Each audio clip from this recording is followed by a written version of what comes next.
আরজিকর কাণ্ডের আবহে এবার শ্লীলতাহানির অভিযোগে এক ব্যক্তিকে পিটিয়ে মারার অভিযোগ ঘিরে চাঞ্চল্য ছড়ালো দক্ষিণ 24 পরগনার মথুরাপুরে। নিহত 62 বছরের বাবলু পাহাড়ি মন্দিরবাজার থানার মাধবপুরের বাসিন্দা। সে এলাকার গুনিন পাহাড়িয়া নামে পরিচিত। হ্যাঁ, আমার বলবো কি হয়েছে বলতে উনি তো রুগী অনেকেই ডাকতে আসে, ওরকম যায়, ওনারা ডাকতে গেছে। এবারে তারপরে শুনছি যে ওনার মা মেরে দিয়েছে, মারা গেছে। কিভাবে কি হয়েছে আমি ঠিক জানি না, অতটা বুঝতে পারেন। যখন ডেকে নিয়ে যায় আপনি দেখেননি? আমি দেখেছি, কিন্তু লোকটা দেখলে চিনতে পারবো, কিন্তু আমি চিনি না। তো এখন কি হয়েছে? বডি কোথায় আছে এখন? এখন বডি তো মথুরাপুর এই হসপিটালে ছিল, নিয়ে চলে গেল কোথায় পোস্টমর্টম। পুলিশ এসছে? হ্যাঁ, পুলিশ গিয়েছিল। পুলিশ কি বলছে এখন? পুলিশ তো এখন বললো যে থানার ভিতরে এসো, এই বললো। কিছু আমরা এখন যাইনি, বাইরে আছি। কতটা আতঙ্কিত আছে আপনাদের ফ্যামিলিতে? আরো অনেকেই আছে? না, আমাদের ছোট ফ্যামিলি, আমার একটা মেয়ে, একটা জামাই আর আমি। এই ঘটনায় খুব আতঙ্কে আছেন নাকি? আতঙ্কে বলতে হঠাৎ করে এরকম হলে তো ভয় স্বাভাবিক আসবে। আর এরকম কোনোদিন ভয় নেই, উনি তো রাস্তায় যায়, কোনোদিন এরকম ভয় নেই। সবাই ডাকতে আসে, নিয়ে যায়। আবার লোকের বাড়ি রাত্রে কাজ করলেও থেকে যায়, তারপর দিনেও আসে। আমরা কী করে বুঝবো যে আসেনি বলে আমরা খুঁজে যাব? আমরা তো সেরকম বুঝতে পারিনি। উনি ওরকম যায় রুগী দেখতে, আবার সেদিনে না আসতে পারলে তারপর দিনেও আসে। আপনার বরের নাম কি? বাবলু পাহাড়ি। এই ঘটনায় 2 মহিলা সহ 3 জনকে গ্রেফতার করেছে মথুরাপুর থানার পুলিশ।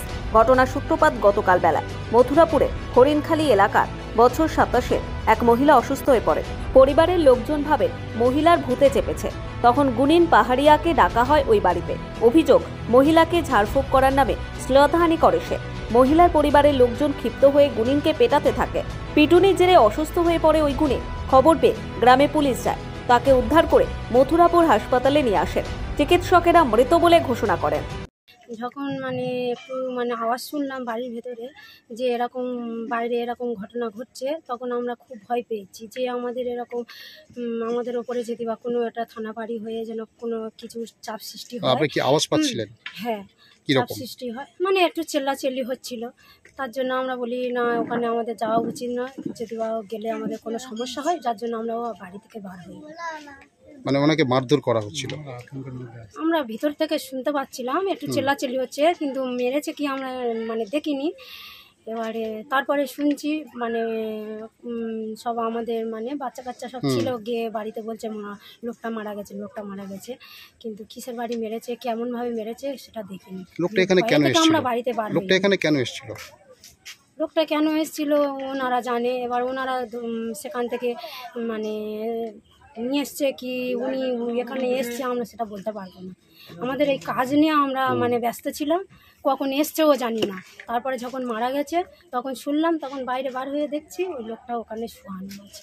তারপর পুলিশ নিয়ে গেছে? তারপরে পুলিশ এলো, এসে ওকে নিয়ে গেল। কি নাম আপনার? নিহত গুনিনের পরিবারের অভিযোগের ভিত্তিতে 3 জনকে গ্রেফতার করে ডায়মন্ড হারবার মহকুমা আদালতে পাঠায় মথুরাপুর থানার পুলিশ। কেন এরকম হলো? আমার বাবা গুণীর লোক ছিল, এবারে কি হয়েছিল আমি বলতে পারবো না। আমরা এসেছি আজকে 10-15 এরকম হবে, বাড়ি এসেছি কলকাতা থেকে। এই যে শুনছি মা বলে তোর বাবাকে একজন ডেকে নিয়ে গিয়েছে, সে অসুস্থ, তার মেয়ের কি হয়েছে না হয়েছে, এরকম অসুস্থ, হাতে পায়ে ধরে নিয়ে গিয়েছে, এখনো পর্যন্ত বাড়ি আসেনি। আমি বলছি গিয়েছে, এরকম তো অনেকবার গিয়েছে চলে আসবে। তারপর দেখছি যে দুপুর হয়ে যাচ্ছে, আসছে না। মা বলে কিরে এখনো পর্যন্ত আসছে না, কি করি? তারপর একটা দাদা এলো, অসিত দাদা এলো, এসে বলে পিসেমশাই কোথায়? বলে পিসেমশাই তো নেই, হরিণখালি কি একটা লোক ডেকেছে, চলে গিয়েছে।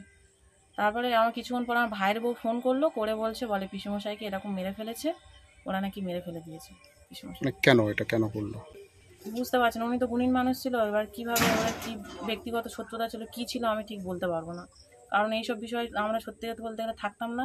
উনি গুণীন লোক, উনি বাইরে, উনি ওনার কাজ উনি ওনার মতো করে করতেন। এখন এই ঘটনার পরে কি চাইছেন আপনারা? আমরা ওনাদের কঠিন শাস্তি চাইছি। ওনারা যদি কোনো সমস্যা হতো বা কিছু হতো, আমাদের পরিবারের লোক ছিল, আমাদের জানাতে পারতো। গ্রামের প্রধান ছিল, বিচারক ছিল, পুলিশ ছিল।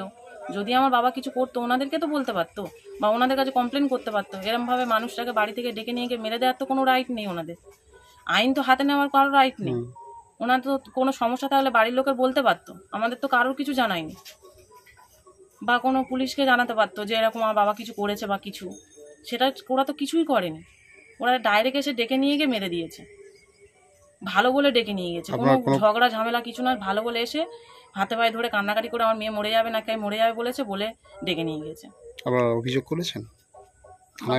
থানায় অভিযোগ করেছেন? হ্যাঁ, থানা আমার হাজবেন্ড গিয়েছে, আমার মা গিয়েছে, মথুরাপুর হসপিটাল, ওখানে বডি আছে, ওখান থেকে কি হবে পোস্টমর্টম টর্টম ওখানে হবে, ওখানে গিয়েছে সবাই। কি নাম আপনার? মথুরাপুর থেকে লতা পোরকাইতের রিপোর্ট, নিউজ দিগন্ত বার্তা।